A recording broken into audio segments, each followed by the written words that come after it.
April finished a job that had lasted 7 years. The restlessness is finally gone. But what remains after a departure of that scale is an emptiness shaped like peace, and it takes a little time to tell the difference between the two. On the evening of May 1st, the full moon in Scorpio illuminates your 7th house, the house of partnerships and contracts. This is not a moment for your own personal achievements. This illuminates the other person, a business partner, a client, or the colleague you keep your balance with. Something you have been building together reaches a natural point where it must be acknowledged or ended. That exact same day, the mind from your 12th house touches an old wound.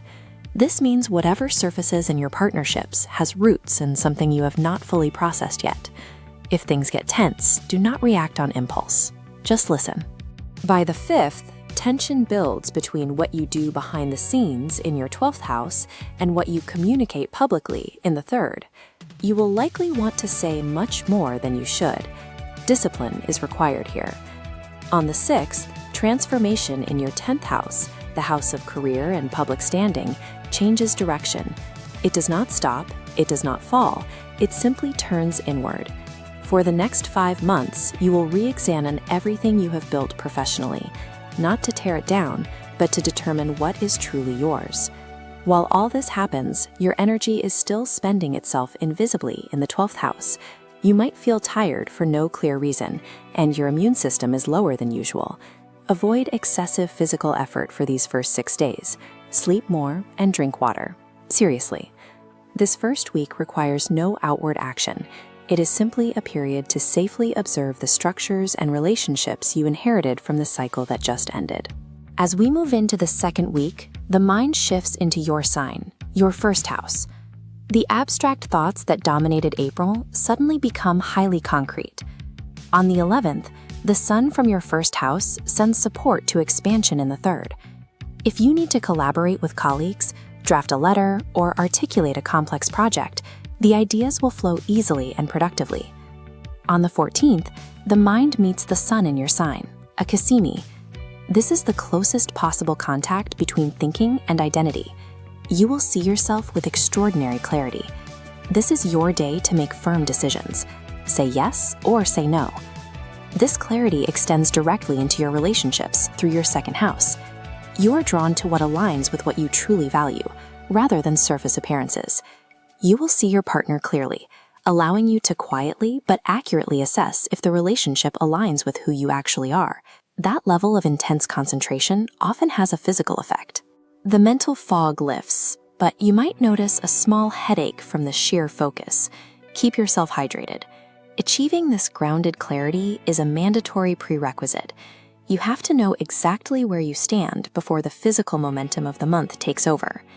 On the evening of the 16th, energy from your 12th house, the house of silence and what happens behind the scenes, meets an old wound.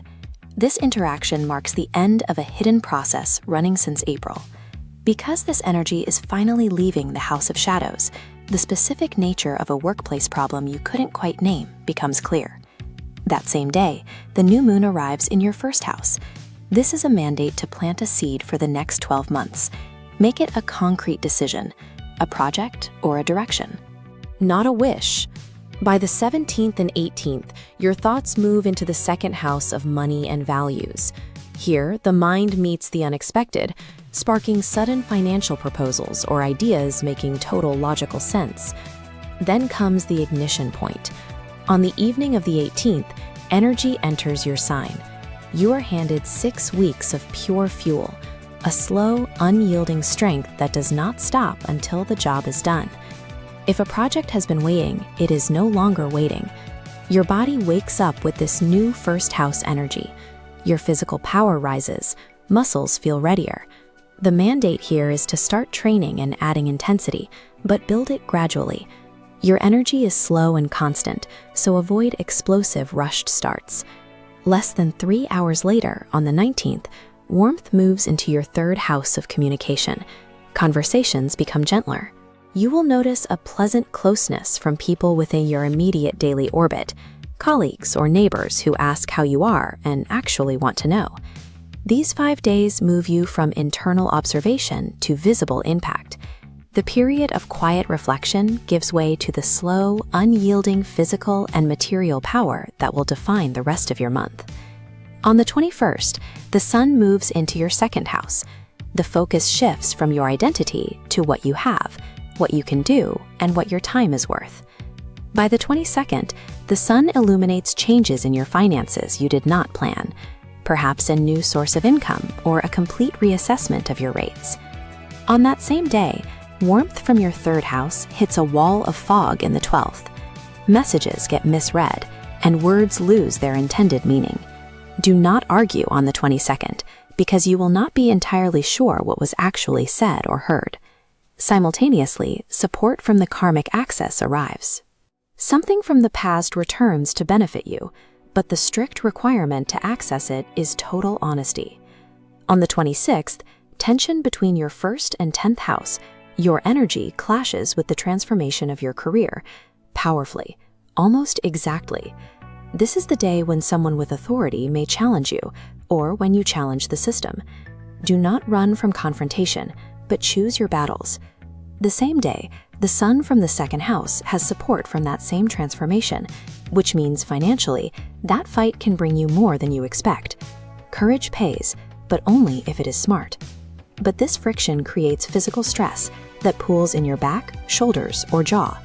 Heavy physical exercise is mandatory on this day to burn off the tension, otherwise it will turn into insomnia. On the 29th, warmth hits the 12th house structure, bringing a cold shower in communication with someone close. You might feel limited, like a wall stands between you. This is not an ending, it is a test. A relationship that survives this day becomes significantly stronger. The month closes on the 31st with a full moon in Sagittarius, illuminating your 8th house of shared resources and intimacy. Whatever is revealed regarding shared finances or debts is efficiently resolved through the communication support in your 3rd house. You exit May in a very specific state. You hold enduring, constant physical strength, you have unexpected financial change in your pocket, and you possess the precise power of words. You must actively use these 3 tools. June will bring even more momentum, but what you plant with this clarity in May will directly dictate the harvest you collect next month.